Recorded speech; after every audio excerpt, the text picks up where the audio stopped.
Hello, everyone. Today's lecture will be about the concept of marketing communications.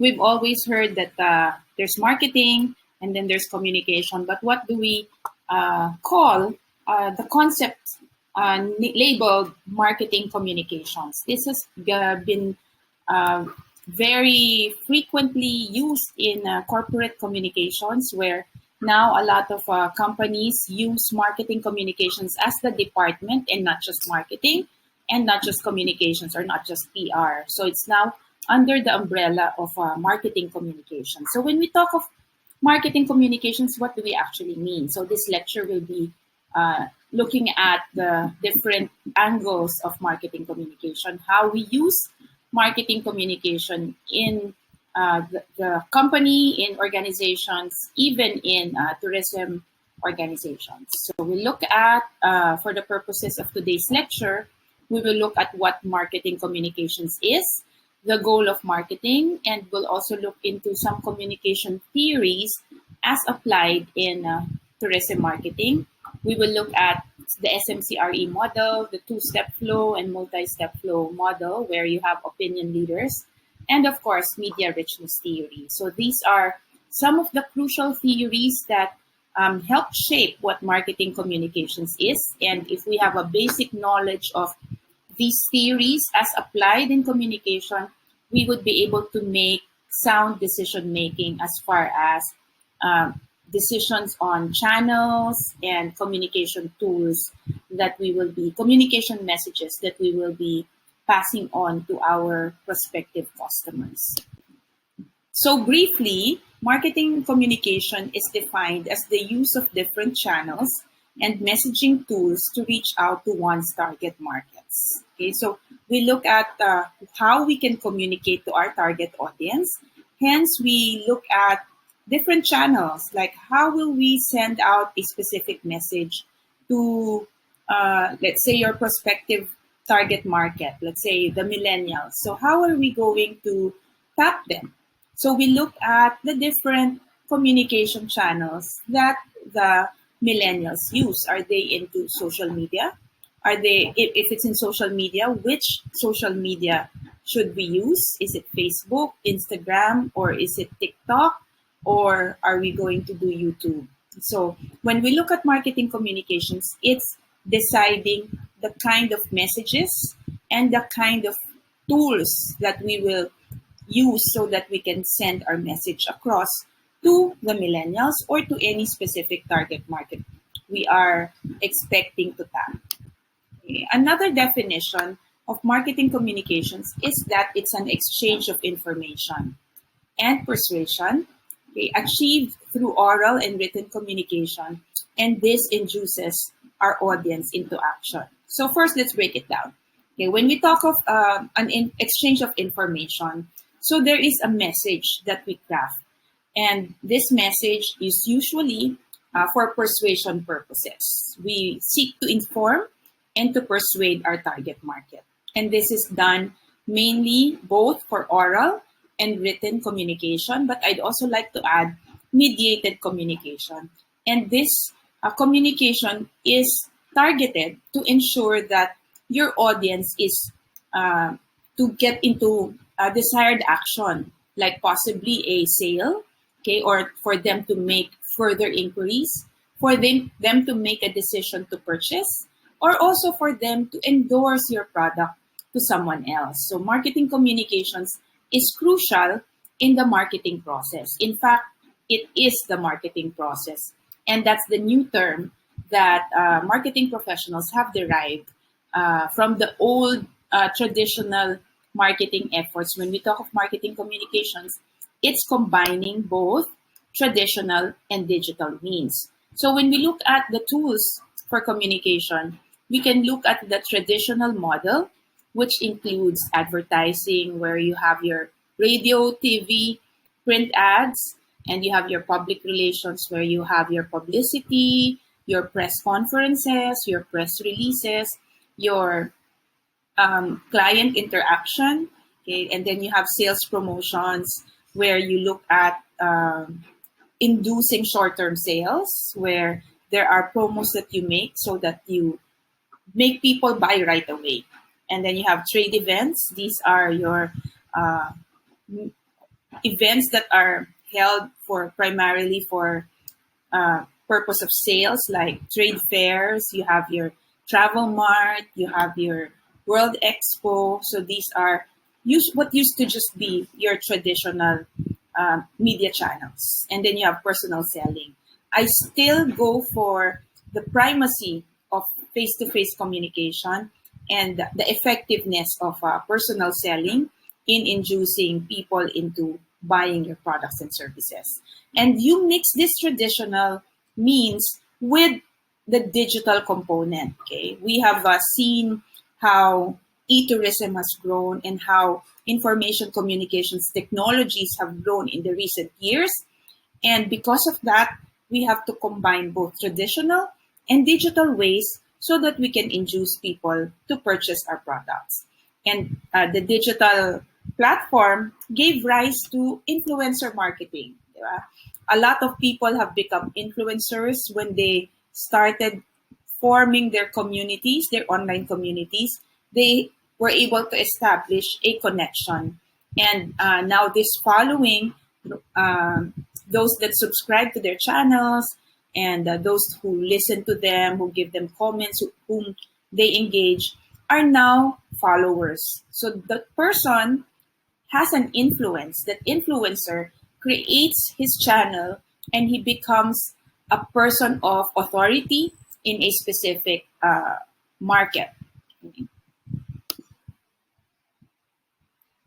And we also have emails. And this is um, the the replacement of yung direct mail campaign where people receive mail from the mailbox. Now we have mail from our inbox. So email marketing has become one of the most trusted marketing strategies for digital marketers because there is privacy, okay, in the email. So those that have lists upon lists of email addresses are able to touch base with thousands of interested clients, okay, who would want to avail of the product. Okay. We also have social media. Okay. You can have social media ads, but you can also have your usual social media posts. Of course, you also have for travel, you have your online travel agencies. So this is considered to be a disruptor of many um, traditional tourism establishments, especially the travel agent, when they look at the online travel agents as a competition and has really grown in the recent years.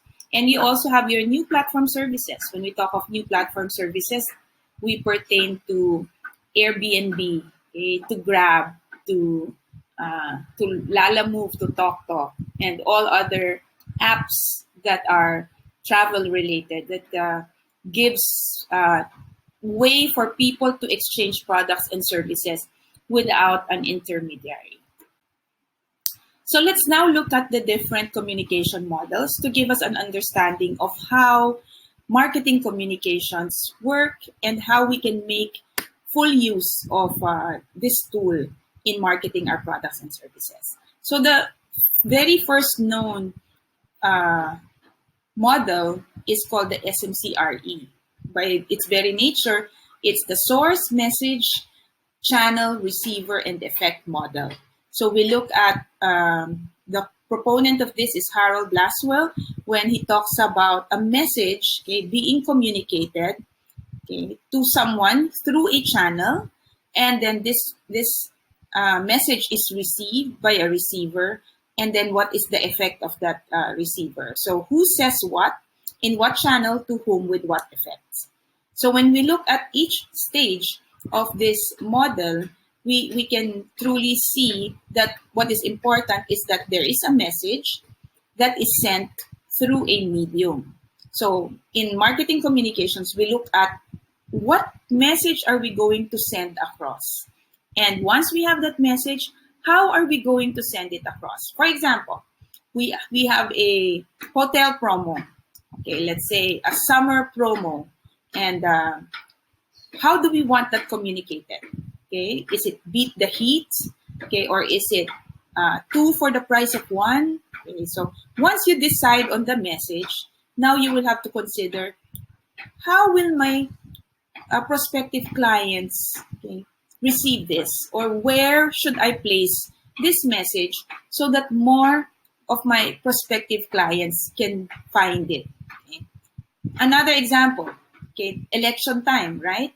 So there's so many billboards in EDSA, and that's the channel, okay, by which candidates think is the best way to come across to their voters, to their constituents, that this person is running. So since we know that this person is running, and every day going to work we see that poster, there's that retention in our subconscious that yeah, this person is running, and then he has that big smile, okay, that captures you. Okay, so and then you also always think of the receiver when you craft your message, and when you think of the channel, you always think of the end. Okay, who is the receiver? Okay, the end user.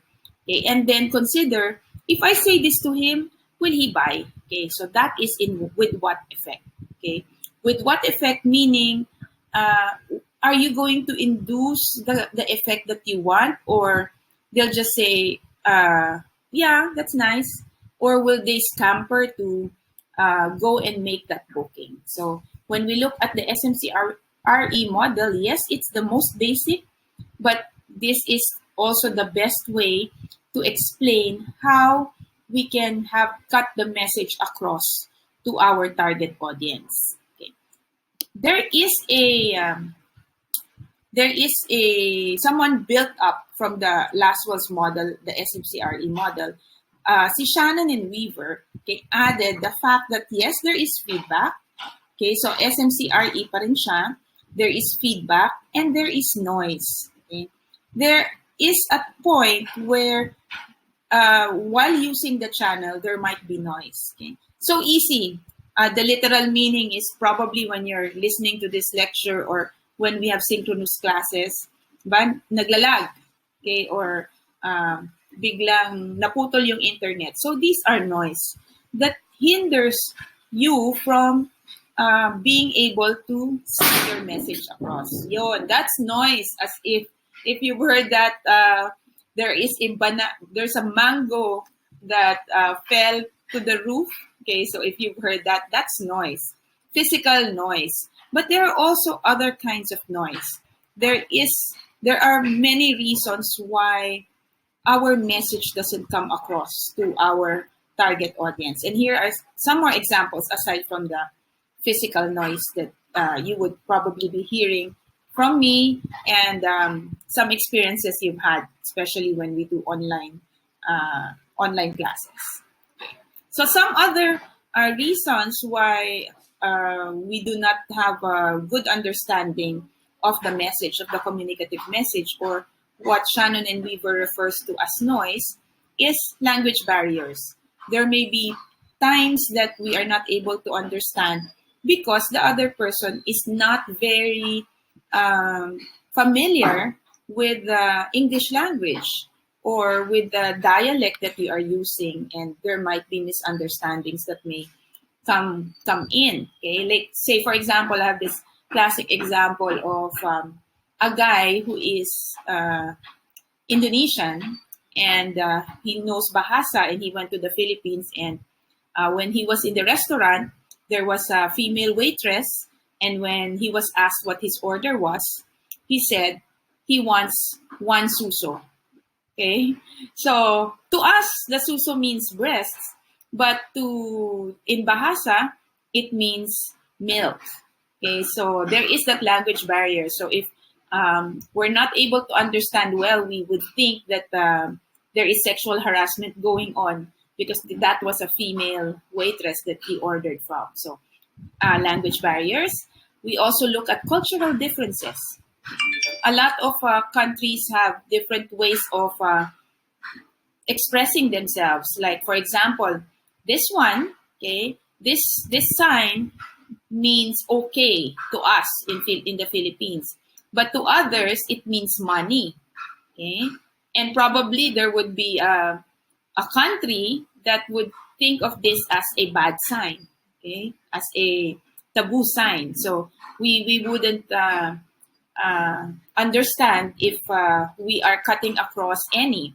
Like to us, when we touch the head of a younger person, it's a sign of fondness.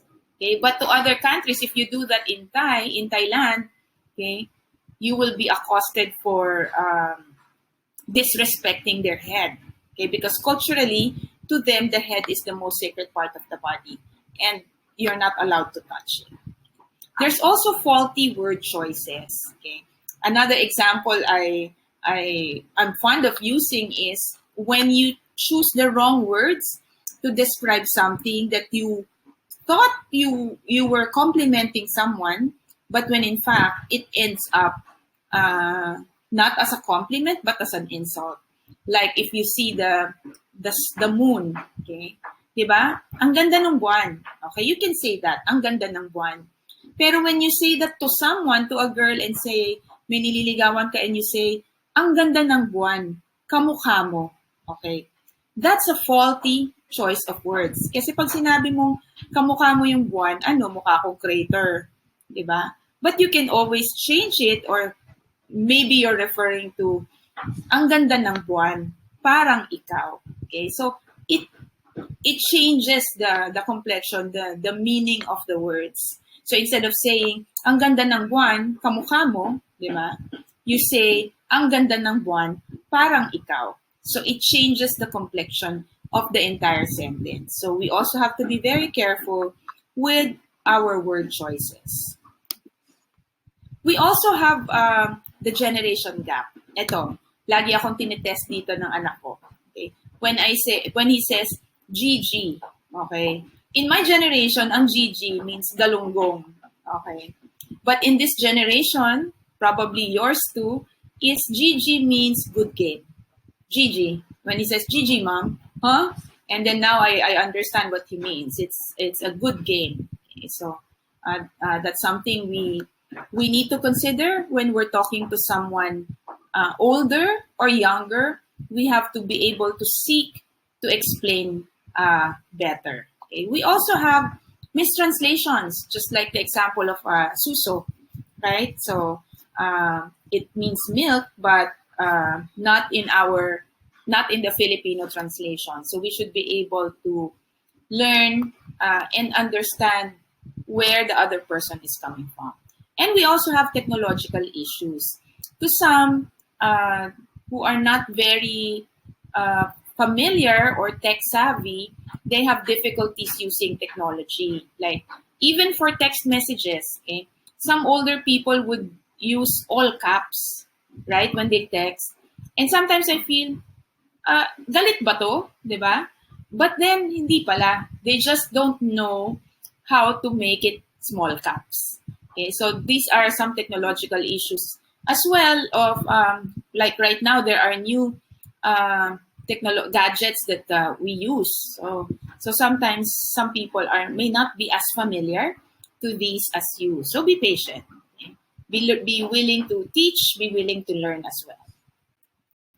And then further to the SMCRE model is when we look at the source and the receiver coming from two different, they can be poles apart. Okay, they have different communicative goals. Okay, they have different attitudes. They're coming from different academic backgrounds. They have different social classes and different culture. Okay, so both the sender and the receiver may come from different fields. Okay, from different, they may be poles apart.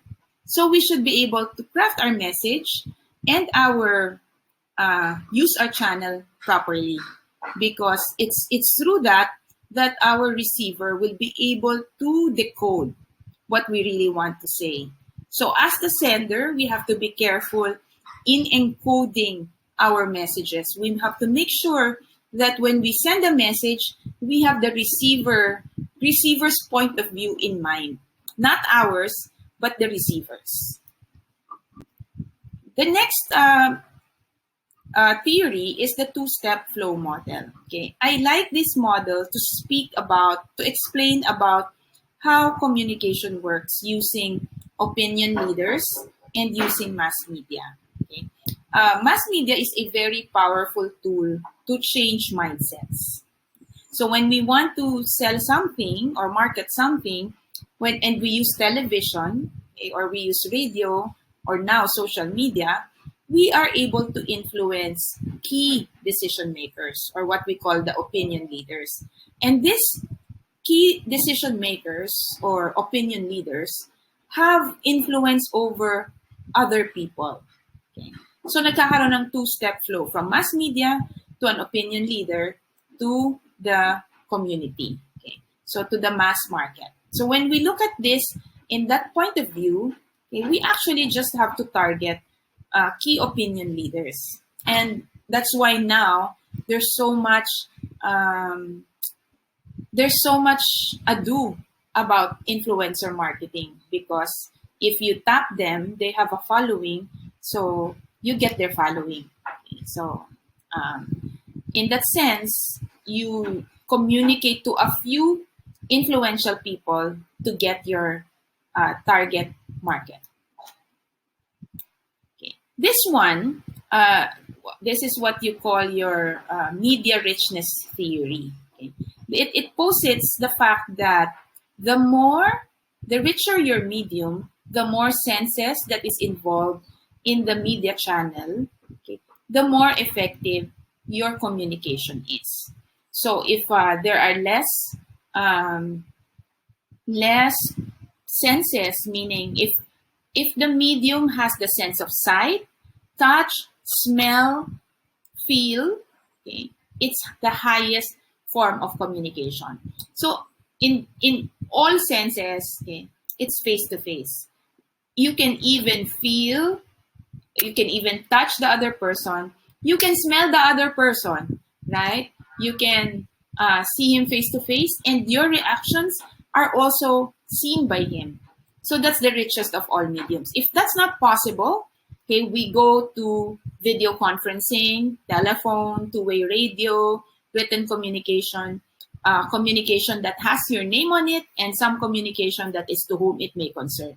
So it diminishes, the effectivity of the message diminishes as your medium, okay, lessens in terms of its the senses that are involved. Okay. So normally you go for the higher order of media channels. That's why trade fairs, the ones that personal selling, these are still very effective tools. And then you go video conferencing. So you have Zoom, okay, and you open your camera. So there's that interaction networking, okay, and then telephone call, or if you're in a call and you don't have your videos on, so nagdi-diminish yung level of effectivity of your messages. Okay, so when we look at this is the best model for us to consider when we are choosing which media channel to use for our specific messages. Because a message is only as good if it is understood. Okay? It is only as good as it is understood. So if you have a message that is so well crafted, so nicely edited, so nice the background, so nice the layout, but there's no one who could understand it, then it's useless. Okay? The message has to be clear, the message has to be simple and direct to the point. Okay, there are other things that matter. Okay, aside from the richest medium, thinking of the message. Okay, you also have to consider a lot about timing. Okay, so we talked about using a specific medium earlier and looking at crafting our messages, which will be in another lecture on creative messaging. And then we look at timing. Okay, when are we going to send the messages over? Okay. In social media nowadays, there is a proposed time. Okay. where a lot of people are online. Depending on your target market, they have studies on when these people are basically online. Okay? You also send out emails, not on a Friday, okay, because business emails are usually read on Monday. So matatabunan siya kung Friday. Okay, baka kasi may mga magpapadala pa ng Saturday, Sunday. So make sure that you send your emails early in the morning. Okay, so that when your client opens their email, they would see that on top of the list. So timing matters. If people are busy, they wouldn't notice your message. If people are angry, okay, or have negative emotions, it's also going to be very hard for them to accept your message. So most of the time, you also have to consider when the message is sent. So what the message is, using messaging, okay, where you will send it, using a medium, and when you will send it. These are the things that matter when we do marketing communications. So that's it for today. Please list down your questions and I will see you in our synchronous class. Bye.